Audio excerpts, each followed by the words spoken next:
It began like any other morning. I laced up my running shoes and took my usual route through the forest. The crisp air, the sound of leaves crunching beneath my feet. This was my sanctuary. Until today, I nearly stepped on it. A toad sitting eerily still in the middle of the path. I stopped just in time, crouching to get a closer look. Its back was studded with strange golden orbs. At first, I thought they were boils, swollen and ready to burst. Injury, perhaps? But no, the orbs seemed too deliberate, too alive. As I leaned in, the orbs began to sink, like marbles disappearing into the toad's flesh. The holes, deep, dark, and unnervingly round, began to expand. And then, from those grotesque pits, something emerged. I watched in horror as the sacs began to split, revealing grotesque limbs that unfurled with unnatural speed. Tadpoles? No, something worse, birthed directly from the toad's flesh. One of the creatures, slimy and malformed, launched itself onto my arm. I screamed, swatting at the tiny monster, but more of them sprang forth, latching onto my face, my neck. Their tiny, clawed limbs clung desperately to my skin. I could feel the cold, wet slime spreading as I tried to shake them off, but their grip was unyielding. My breaths came in panicked gasps as I clawed at my own skin. Finally, I managed to dislodge them, flinging their writhing bodies into the underbrush. Gasping and trembling, I stumbled home, my arms slick with their mucus. Red welts began to bloom across my skin. In the bathroom, I scrubbed myself raw. The hot water only intensified the burning sensation. I poured soap over every inch of my body, determined to erase the feeling of those things crawling on me. But no matter how much I scrubbed, the sensation lingered. My mind wouldn't stop replaying the scene. Those holes, those sacs, the vile creatures emerging from the depths. When I glanced at the bathroom sink, its drain, a simple circular opening, seemed to pulse. The tiles on the floor with their neat round patterns became a maze of voids. Every pore on my body seemed magnified. Even the tiny pores on my own skin seemed to gape at me, like miniature mouths ready to spew more horrors. I couldn't escape the imagery. Exhausted and desperate, I crawled into bed. I needed sleep, a reprieve from the madness clawing at my sanity. I forced myself to close my eyes and let the world fade away. But when I opened them again, it was there. I bolted upright, heart pounding, but the toad remained, unfazed by my panic. The toad stared at me with its unblinking eyes. Its presence was oppressive, its weight suffocating. My hands. It was my hands that made me freeze. They were slick, their skin darker, shinier. The dim light in my room distorted everything, but even in the shadows, I could see the unnatural sheen. "What did you do to me?" I shouted, my voice breaking. The toad spoke. Its voice was guttural, low, reverberating in my skull. "I kissed you. You are my mate now. You have to give birth for me." I scrambled out of bed, nearly tripping in my haste. The mirror on the wall caught my eye, and I turned toward it. What I saw brought bile to my throat. My reflection was no longer human. My skin, now a sickly green-brown, was covered in a slick, mucus-like film. My hands were grotesquely webbed, my eyes bulging slightly from my skull. But worst of all was my back. Through the reflection, I saw golden orbs, the same orbs that adorned the toad, sprouting from my flesh. They pulsed, they quivered. Then, with a sickening pop, the orbs burst open, revealing the same deep holes. My body spasmed as tiny creatures, part human, part toad, began to emerge. Their grotesque forms wriggled free, flopping onto the floor. They called me mother. Dozens of them, no, hundreds, crawled out of me, each more hideous than the last. Their voices, a cacophony of screeches and croaks, filled the room. They climbed onto the bed, the walls, and eventually onto me. Their touch burned, their tiny claws sinking into my flesh. I couldn't scream. My throat was raw, my body overwhelmed. They swarmed me, their weight pressing me down. And as they chanted their grotesque refrain, I felt myself sinking, consumed by their slimy, writhing bodies. Darkness swallowed me. I woke to the sterile hum of fluorescent lights. My skin was raw, covered in red, itchy welts. A doctor stood over me, clipboard in hand. You've had an allergic reaction. He explained, his tone clinical. Probably from contact with a toad. You're lucky it wasn't worse. Relief flooded through me. It was just a reaction, a nightmare fueled by fever and paranoia. But as I sat up, something caught my eye. Tiny, round holes had begun to form on my arm, and for a moment, I swore I heard a faint croak.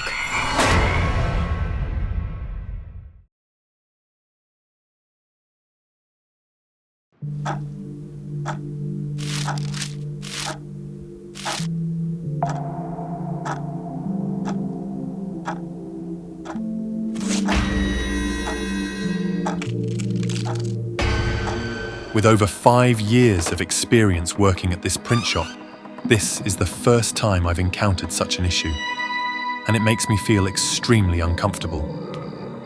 For a person with severe OCD like me, doing everything meticulously and accurately down to the millimeter is how I minimize risks in both work and life.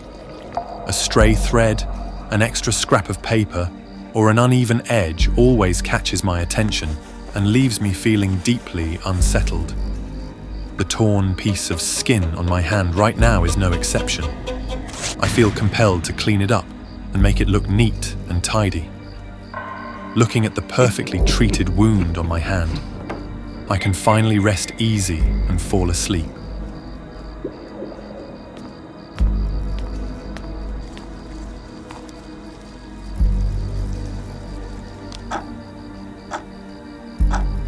I tossed and turned in bed, unable to sleep. The itch at my fingertips kept throbbing. The regrowing skin made me restless. I sat up and stared at my finger, seeing it start to scab over, the dry, hard crust and the wrinkled skin around it. So ugly, I calmly concluded. I reached out to peel off the scab, seeing the leftover skin tear a bit more. I kept peeling until the strip of skin extended over 2 knuckles. Looking at the peeled off strip, the pain disappeared, replaced by a feeling of nerve tension, a sense of satisfaction from having done something perfect. I felt my fingertips itching, burning, urging me to act, to make sure my whole hand had matching wounds so the perfect feeling in my eyes could last longer. Perfect, satisfying. That was my first feeling when I looked at the 2 symmetrical wounds on my hands. The clock showed 3 a.m. My eyes were stinging and my hands were sore. I contentedly lay back down to enjoy a good night's sleep. I hadn't been asleep for long when I felt something crawling on me. The sound of something crunching and rustling disrupted my sleep, pulling me from the edge of unconsciousness. Unable to bear it any longer, I bolted upright. I had to find the intruder and get rid of it. Before my eyes was a large ant trying to bite my finger. I've always maintained a spotless lifestyle, so ants have no place in my home.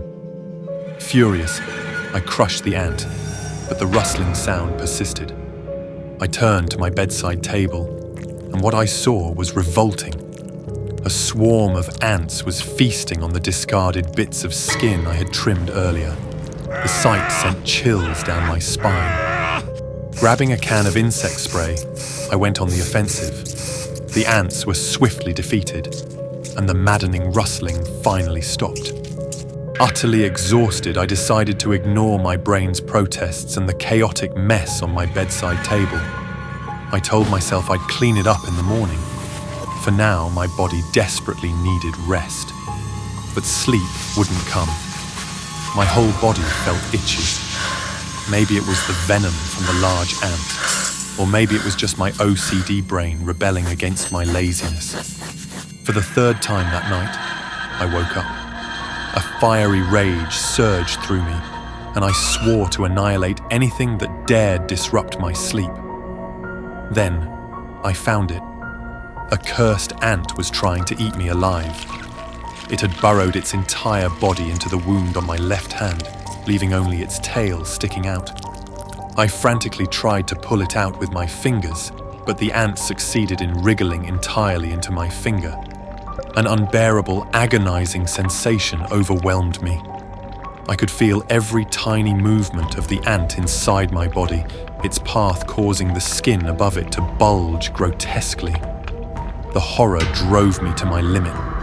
I grabbed the edge of the wound and tore the skin away, desperate to catch it. The ant began crawling up my left arm, and I continued ripping the skin in a long, jagged strip, chasing after it as it moved.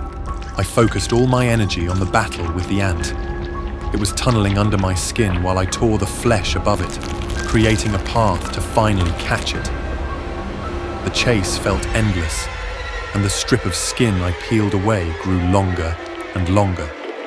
Finally, I cornered the ant. The strip of my skin snapped loose entirely, and there it was, right in front of me. Satisfied, I crushed my enemy with all my might. A wave of triumph and pride surged through me, but at the same time, an excruciating, burning pain coursed through my body. Startled, I looked down at myself. My entire body was now stripped of its outer layer of skin, leaving me raw and exposed. The long strip of skin dangled from my hand, but something was pulling at the other end. I turned to look, and there it was. A massive, grotesque ant, far larger than any I'd ever seen. Worse, it was tugging at my skin strip, trying to devour it. Furious, I fought to reclaim my skin. I couldn't live with a body stripped bare like this. But the ant was faster. It opened its enormous jaws and slurped my skin like a strand of spaghetti. The creature swelled, grotesquely growing to the size of a 10-year-old child. Its abdomen bulged to near bursting, and I could see clearly through its translucent belly the remains of the ants I had killed earlier. Along with my skin, the ant let out a smug belch, as if mocking me. Consumed by rage, I lunged at the monstrous creature, determined to destroy it. Caught off guard, the ant couldn't fight back in time. I pinned it to the ground and unleashed a storm of kicks, venting all my fury. Its swollen abdomen couldn't withstand the pressure and burst open with a sickening pop. My skin strip, crushed ant corpses, and viscous fluid sprayed all over my room. I stood amidst the chaos, seething with frustration. But first, I needed to retrieve my skin. I stood in front of the mirror, satisfied as I admired my new skin coat. Perhaps this was the perfection I had been searching for all along.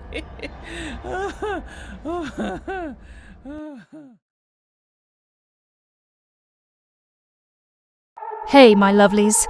Linda here, and today, we're diving into something revolutionary.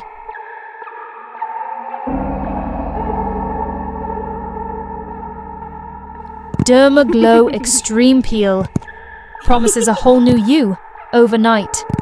A fresh start, literally. And who doesn't want to wake up looking brand new? The packaging was undeniably opulent and minimalist lettering that whispered of luxury. Ooh, fancy. Let's see what the hype is about. I unfolded the instructions, my eyes scanning the fine print. Become a new person in one night? Bold claim. But the reviews, they're glowing. A flicker of unease danced across my features. The brand was unsettlingly obscure, almost non-existent, yet the before and after photos were impossibly perfect. This was sent to me by a high-end skincare brand. They claim it's dermatologist approved, though there's not much info about them online. Still, the reviews are amazing, so let's give it a go. I squeezed a dollop of the pearlescent serum onto my fingertips. The texture was cool, almost icy, a stark contrast to the growing heat in the studio lights. Feels nice. A little tingle, but nothing crazy. I applied it all over my face, meticulously following the instructions. The initial coolness morphed into a subtle warmth, then a prickling heat that made my skin tighten. Okay, feeling that kick in. This is just it working its magic. A little facial workout. A very intense facial workout. A few minutes ticked by, each one an eternity. The heat intensified, morphing into a searing burn that made my skin feel like it was stretched to breaking point. I glanced at the mirror, my breath hitching. My face was a grotesque shade of crimson, tiny red bumps erupting like angry volcanoes. Whoa, that's intense. Definitely working. Wow, it's definitely potent. But beauty is pain, right? And trust me, the results are going to be so worth it. Imagine waking up with skin like porcelain, like a goddess. My eyes darted to the chat, where the comments were morphing from excited anticipation to frantic warnings. Guys, relax. It's all part of the process. You know how these extreme peels are. They're intense, but they're also incredibly effective. Just stick with me and you'll see. We're going to transform together. Think of this as a beauty ritual, a sacred transformation. I could feel something shifting beneath my skin, a subtle, unsettling movement. Isn't it amazing how quickly it works? Like, it's really getting deep, you know? It's like it's changing me from the inside out. Ha, ha, ha. Don't you just love that feeling? That transformative feeling? 15 minutes, the recommended time, the point of no return. My face throbbed, a pulsing, agonizing ache. This is more than I expected. Maybe I should rinse it off now. I rushed to the bathroom, desperate to wash it off. But as I touched my skin, a large patch peeled away. Panic seized me, my hands shaking as I frantically splashed water on my face. But it only made it worse. My skin sloughed off in sheets like wet paper. My pores dilated, oozing a thick, viscous fluid. My reflection was a horror show, a grotesque parody of my former self. I stumbled back to the studio, my vision blurring with tears. I looked at the mirror, and my blood ran cold. Something was moving under my skin, squirming, writhing. It felt like insects, like worms, desperate to escape. Release me. A voice rasped from my throat, not mine. My fingers slick with the viscous ooze, trembled as I fiddled with the camera's focus. Just a little adjustment. We wouldn't want to miss any of the magic happening, would we? The shifting beneath my skin intensified, a frantic, desperate struggle. It's like a butterfly, you know, in its chrysalis, going through its metamorphosis. A beautiful, glorious transformation. The burning intensified, a searing, white-hot pain that made me want to scream. But the smile on my face remained fixed, an unnaturally wide, grotesque grin. Almost there, I crooned, my voice a distorted parody of my usual cheerful tone. Almost perfect. My eyes widened, not in fear, but in a strange, detached fascination. I watched as my reflection began to change, the smooth porcelain skin warping and twisting, forming grotesque alien shapes. Look at what it's doing. It's rebuilding me, making me better. The final layer of skin peeled away, revealing the grotesque alien face beneath. But even as I stared at the horrifying visage, it began to smooth out, to reshape itself. The warped features softened, the alien contours melted away, and a new face emerged. A face that was even more beautiful than my own. Perfect. Finally, perfect. Now, where were we?